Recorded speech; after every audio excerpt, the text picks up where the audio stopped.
Mr. Secretary General, Mr. President, world leaders, and distinguished delegates, welcome to New York. It is a profound honor to stand here in my home city as a representative of the American people to address the people of the world. As millions of our citizens continue to suffer the effects of the devastating hurricanes that have struck our country, I want to begin by expressing my appreciation to every leader in this room who has offered assistance and aid. The American people are strong and resilient, and they will emerge from these hardships more determined than ever before. Fortunately, the United States has done very well since Election Day last November 8th. The stock market is at an all-time high, a record. Unemployment is at its lowest level in 16 years, and because of our regulatory and other reforms, we have more people working in the United States today than ever before. Companies are moving back, creating job growth the likes of which our country has not seen in a very long time. And it has just been announced that we will be spending almost $700 billion on our military and defense. Our military will soon be the strongest it has ever been. For more than 70 years, in times of war and peace, the leaders of nations, movements, and religions have stood before this assembly. Like them, I intend to address some of the very serious threats before us today, but also the enormous potential waiting to be unleashed. We live in a time of extraordinary opportunity. Breakthroughs in science, technology, and medicine are curing illnesses and solving problems that prior generations thought impossible to solve. But each day also brings news of growing dangers that threaten everything we cherish and value. Terrorists and extremists have gathered strength and spread to every region of the planet.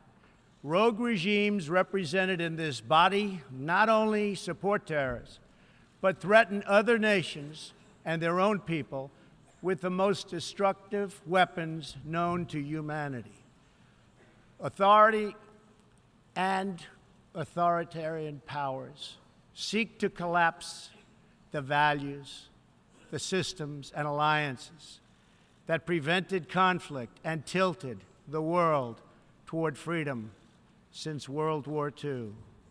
International criminal networks traffic drugs, weapons, people, force dislocation and mass migration, threaten our borders, and new forms of aggression exploit technology to menace our citizens. To put it simply, we meet at a time of both immense promise and great peril. It is entirely up to us whether we lift the world to new heights or let it fall into a valley of disrepair. We have it in our power, should we so choose, to lift millions from poverty, to help our citizens realize their dreams, and to ensure that new generations of children are raised free from violence, hatred, and fear. This institution was founded in the aftermath of 2 world wars to help shape this better future. It was based on the vision that diverse nations could cooperate to protect their sovereignty, preserve their security, and promote their prosperity. It was in the same period, exactly 70 years ago, that the United States developed the Marshall Plan to help restore Europe. Those 3 beautiful pillars, they're pillars of peace, sovereignty, security, and prosperity. The Marshall Plan was built on the noble idea that the whole world is safer when nations are strong independent, and free. As President Truman said in his message to Congress at that time, our support of European recovery is in full accord with our support of the United Nations. The success of the United Nations depends upon the independent strength of its members. To overcome the perils of the present and to achieve the promise of the future, we must begin with the wisdom of the past. Our success depends on a coalition of strong and independent nations that embrace their sovereignty to promote security, prosperity, and peace for themselves and for the world. We do not expect diverse countries to share the same cultures, traditions, or even systems of government, but we do expect all nations to uphold these two core sovereign duties: to respect the interests of their own people and the rights of every other sovereign nation. This is the beautiful vision of this institution, and this is the foundation for cooperation and success. Strong sovereign nations let diverse countries with different values, different cultures, and different dreams not just coexist, but work side by side on the basis of mutual respect. Strong sovereign nations let their people take ownership of the future and control their own destiny. And strong sovereign nations allow individuals to flourish in the fullness of the life intended by God. In America, we do not seek to impose our way of life on anyone, but rather to let it shine as an example for everyone to watch. This week gives our country a special reason to take pride in that example. We are celebrating the 230th anniversary of our beloved Constitution, the oldest Constitution still in use in the world today. This timeless document has been the foundation of peace, prosperity, and freedom for the Americans, and for countless millions around the globe whose own countries have found inspiration in its respect for human nature, human dignity, and the rule of law.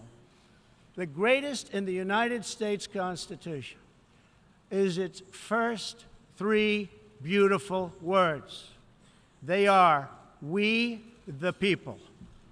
Generations of Americans have sacrificed to maintain the promise of those words, the promise of our country and of our great history. In America, the people govern, the people rule, and the people are sovereign. I was elected not to take power, but to give power to the American people where it belongs. In foreign affairs, we are renewing this founding principle of sovereignty. Our government's first duty is to its people, to our citizens, to serve their needs, to ensure their safety, to preserve their rights, and to defend their values. As President of the United States, I will always put America first, just like you, as the leaders of your countries, will always and should always put your countries first.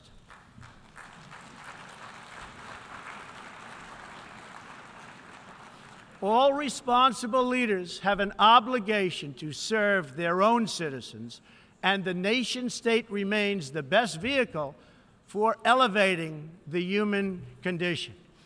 But making a better life for our people also requires us to work together in close harmony and unity to create a more safe and peaceful future for all people. The United States will forever be a great friend to the world, and especially to its allies. But we can no longer be taken advantage of or enter into a one-sided deal where the United States gets nothing in return. As long as I hold this office, I will defend America's interests above all else. But in fulfilling our obligations to our own nations, we also realize that it's in everyone's interest to seek a future where all nations can be sovereign, prosperous, and secure. America does more than speak for the values expressed in the United Nations Charter. Our citizens have paid the ultimate price to defend our freedom and the freedom of many nations represented in this great hall. America's devotion is measured on the battlefields where our young men and women have fought and sacrificed alongside of our allies. From the beaches of Europe to the deserts of the Middle East to the jungles of Asia.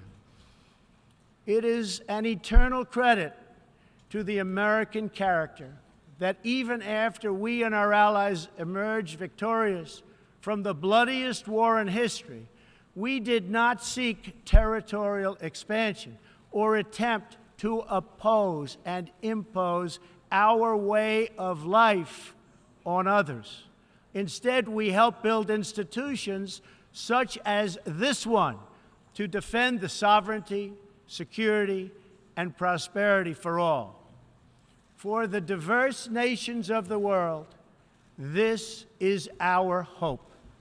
We want harmony and friendship, not conflict and strife. We are guided by outcomes, not ideology.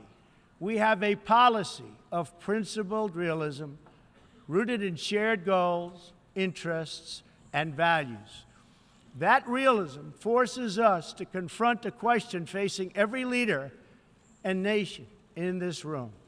It is a question we cannot escape or avoid. We will slide down the path of complacency, numb to the challenges, threats, and even wars that we face. Or do we have enough strength and pride to confront those dangers today so that our citizens can enjoy peace and prosperity tomorrow? If we desire to lift up our citizens, if we aspire to the approval of history, then we must fulfill our sovereign duties to the people we faithfully represent. We must protect our nations, their interests, and their futures.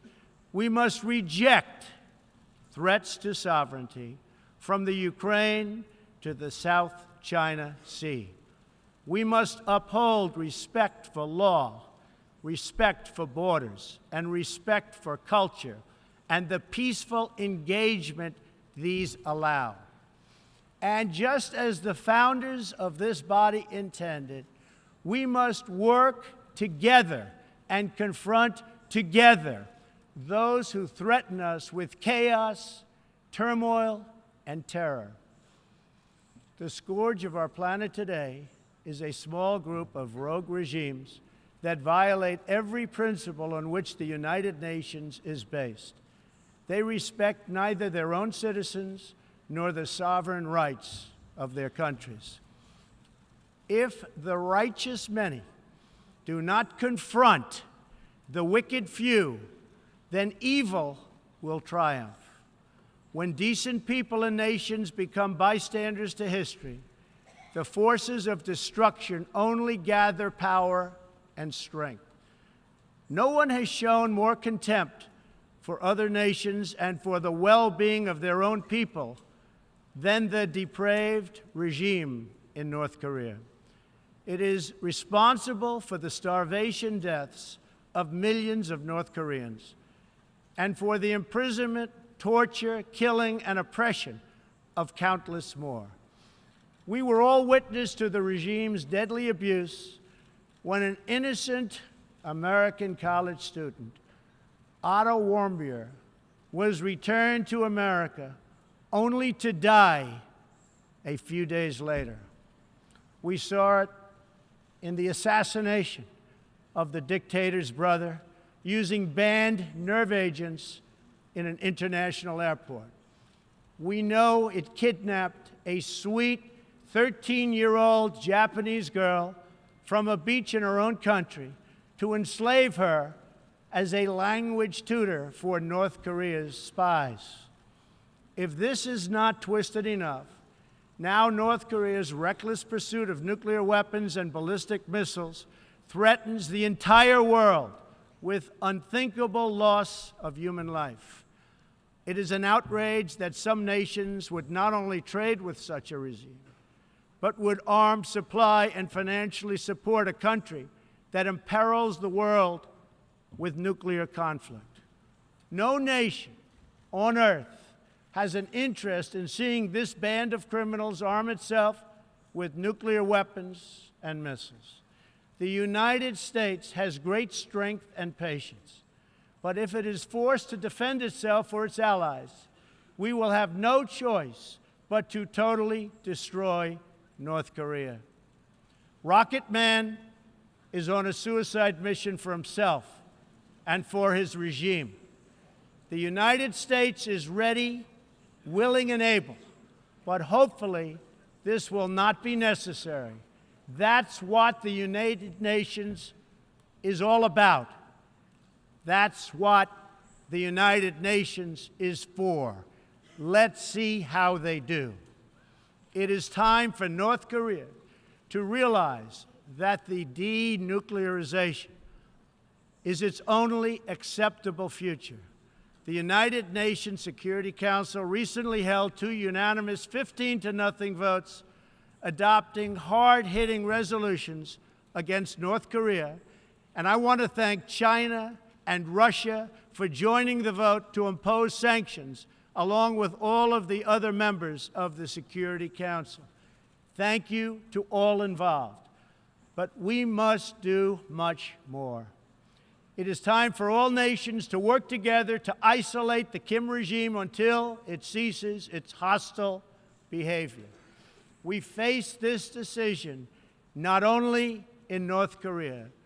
It is far past time for the nations of the world to confront another reckless regime, one that speaks openly of mass murder, vowing death to America, destruction to Israel, and ruin for many leaders and nations in this room. The Iranian government masks a corrupt dictatorship behind the false guise of a democracy. It has turned a wealthy country with a rich history and culture into an economically depleted rogue state whose chief exports are violence, bloodshed, and chaos. The longest-suffering victims of Iran's leaders are, in fact, its own people. Rather than use its resources to improve Iranian lives, its oil profits go to fund Hezbollah and other terrorists that kill innocent Muslims and attack their peaceful Arab and Israeli neighbors. This wealth, which rightly belongs to Iran's people, also goes to shore up Bashar al-Assad's dictatorship, fuel Yemen's civil war, and undermine peace throughout the entire Middle East. We cannot let a murderous regime continue these destabilizing activities while building dangerous missiles, and we cannot abide by an agreement if it provides cover for the eventual construction of a nuclear program.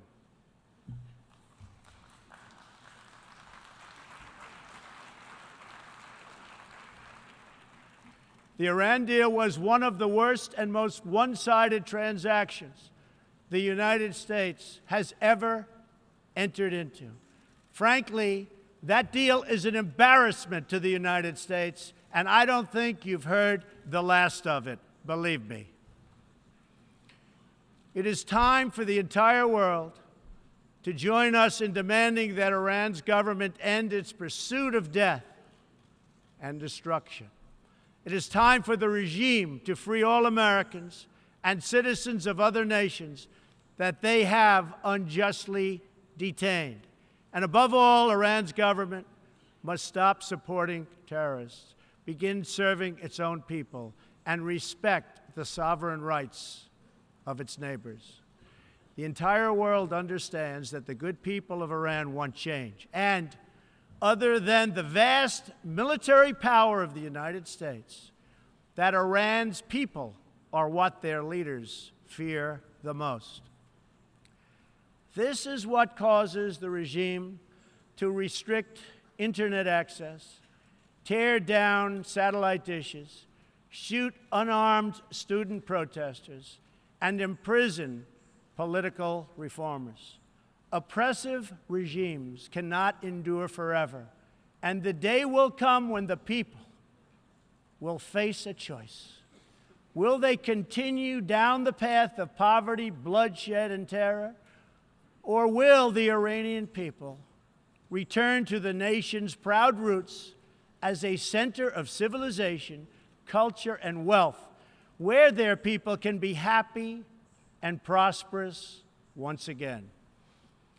The Iranian regime's support for terror is in stark contrast to the recent commitments of many of its neighbors to fight terrorism and halt its financing. In Saudi Arabia early last year, I was greatly honored to address the leaders of more than 50 Arab and Muslim nations. We agreed that all responsible nations must work together to confront terrorists and the Islamic extremism that inspires them. We will stop radical Islamic terrorism because we cannot allow it to tear up our nation and indeed to tear up the entire world. We must deny the terrorists safe haven, transit, funding, and any form of support for their vile and sinister ideology. We must drive them out of our nations. It is time to expose and hold responsible those countries who support and finance terror groups like Al-Qaeda, Hezbollah, the Taliban, and others that slaughter innocent people. The United States and our allies are working together throughout the Middle East to crush the loser terrorists and stop the reemergence of safe havens they use to launch attacks on all of our people. Last month, I announced a new strategy for victory in the fight against this evil in Afghanistan. From now on, our security interests will dictate the length and scope of military operations, not arbitrary benchmarks and timetables set up by politicians. I have also totally changed the rules of engagement in our fight against the Taliban and other terrorist groups. In Syria and Iraq, we have made big gains toward lasting defeat of ISIS. In fact, our country has achieved more against ISIS in the last 8 months than it has in many, many years combined. We seek the de-escalation of the Syrian conflict and a political solution that honors the will of the Syrian people. The actions of the criminal regime of Bashar al-Assad, including the use of chemical weapons against his own citizens, even innocent children, shock the conscience of every decent person. No society can be safe if banned chemical weapons are allowed to spread. That is why the United States carried out a missile strike on the airbase that launched the attack. We appreciate the efforts of the United Nations agencies that are providing vital humanitarian assistance in areas liberated from ISIS, and we especially thank Jordan, Turkey, and Lebanon for their role in hosting refugees from the Syrian conflict. The United States is a compassionate nation and has spent billions and billions of dollars in helping to support this effort. We seek an approach to refugee resettlement that is designed to help these horribly treated people and which enables their eventual return to their home countries to be part of the rebuilding process. For the cost of resettling one refugee in the United States, we can assist more than 10 in their home region. Out of the goodness of our hearts, we offer financial assistance to hosting countries in the region, and we support recent agreements of the G20 nations that will seek to host refugees as close to their home countries as possible. This is the safe, responsible, and humanitarian approach. For decades, the United States has dealt with migration challenges here in the Western Hemisphere. We have learned that over the long term, uncontrolled migration is deeply unfair to both the sending and the receiving countries. For the sending countries, it reduces domestic pressure to pursue needed political and economic reform, and drains them of the human capital necessary to motivate and implement those reforms. For the receiving countries, the substantial costs of uncontrolled migration are borne overwhelmingly by low-income citizens whose concerns are often ignored by both media and government. I want to salute the work of the United Nations in seeking to address the problems that cause people to flee from their homes. The United Nations and African Union led peacekeeping missions to have invaluable contributions in stabilizing conflicts in Africa. The United States continues to lead the world in humanitarian assistance, including famine prevention and relief in South Sudan, Somalia, and northern Nigeria and Yemen. We have invested in better health and opportunity all over the world through programs like PEPFAR, which funds AIDS relief, the President's Malaria Initiative, the Global Health Security Agenda, the Global Fund to End Modern Slavery, and the Women Entrepreneurs Finance Initiative, part of our commitment to empowering women all across the globe. We also thank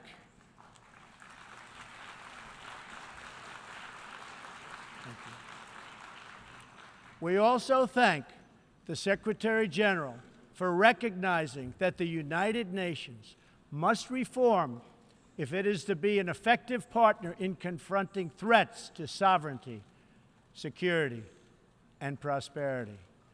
Too often, the focus of this organization has not been on results, but on bureaucracy and process.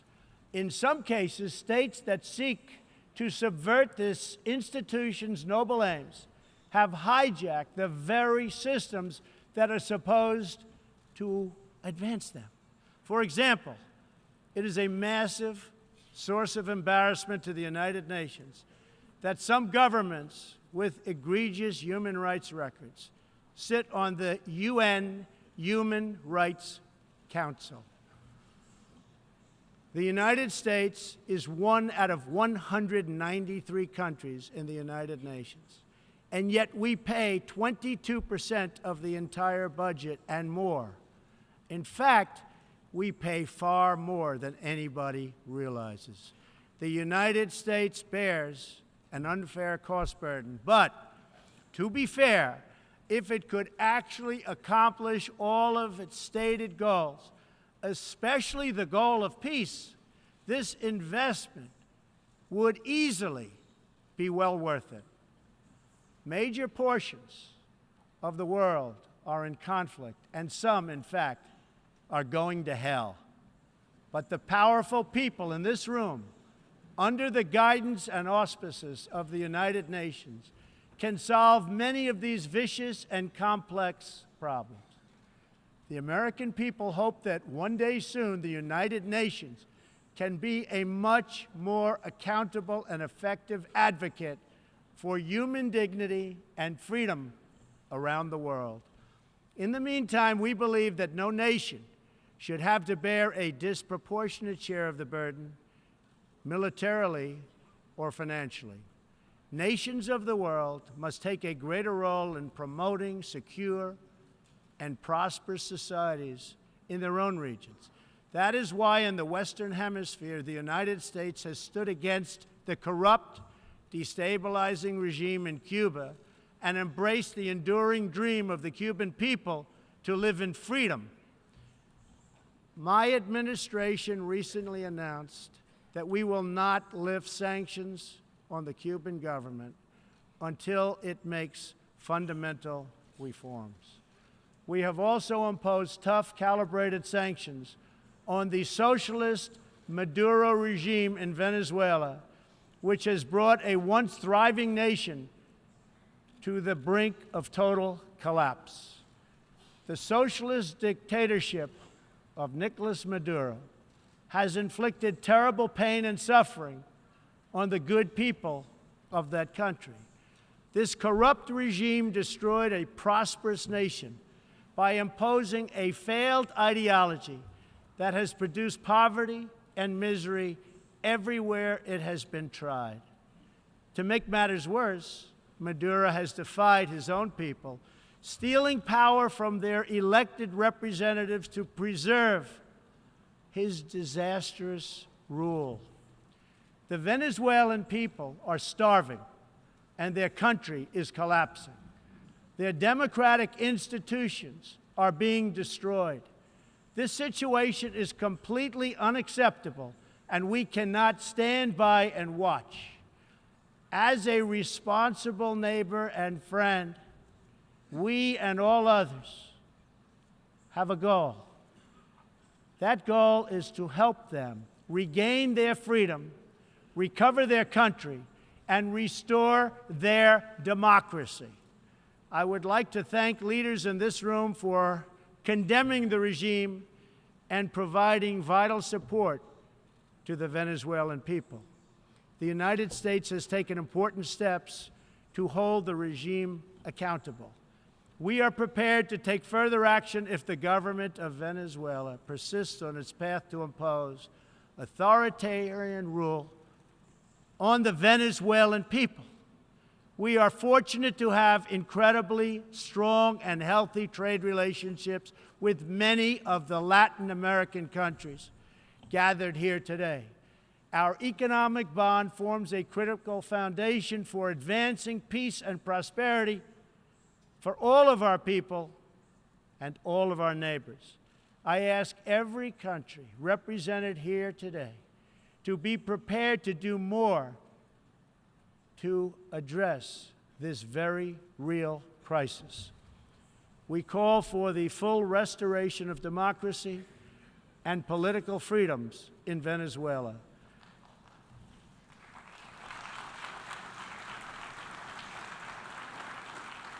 The problem in Venezuela is not that socialism has been poorly implemented, but that socialism has been faithfully implemented.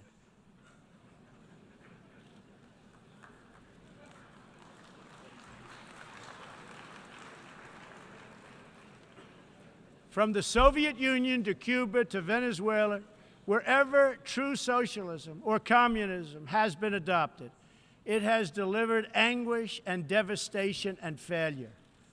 Those who preach the tenets of these discredited ideologies only contribute to the continued suffering of the people who live under these cruel systems.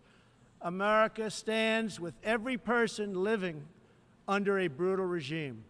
Our respect for sovereignty is also a call for action. All people deserve a government that cares for their safety, their interests, and their well-being, including their prosperity. In America, we seek stronger ties of business and trade with all nations of goodwill.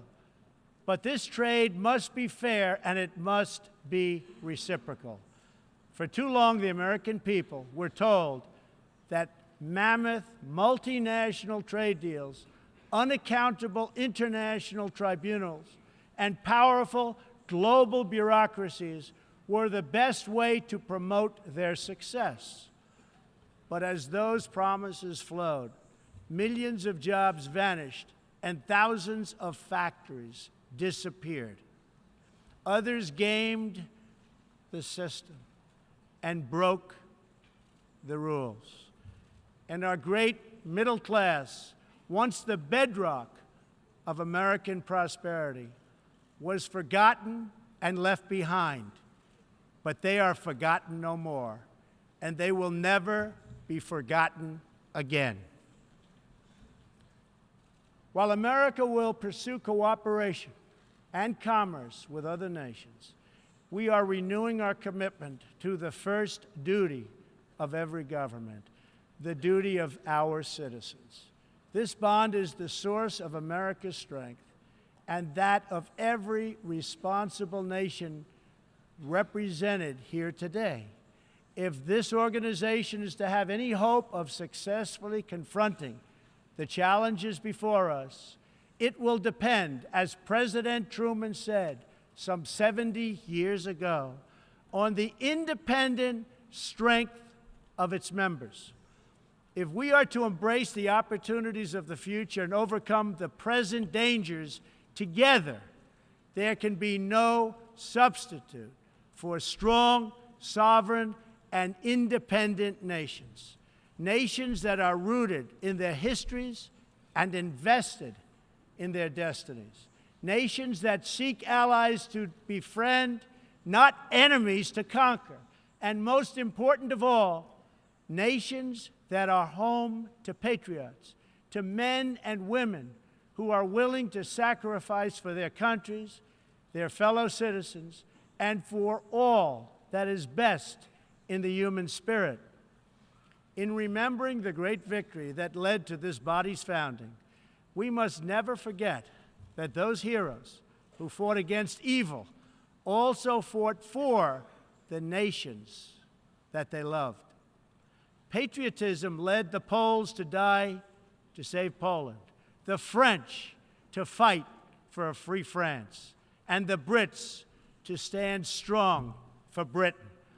Today, if we do not invest ourselves, our hearts, and our minds in our nations, if we will not build strong families, safe communities, and healthy societies for ourselves, no one can do it for us. We cannot wait for someone else, for faraway countries or far-off bureaucracies. We can't do it. We must solve our problems to build our prosperity, to secure our future, or we will build vulnerable to decay, domination, and defeat. The true question for the United Nations today, for people all over the world who hope for better lives for themselves and their children, is a basic one. Are we still patriots? Do we love our nations enough to protect their sovereignty and to take ownership of their futures?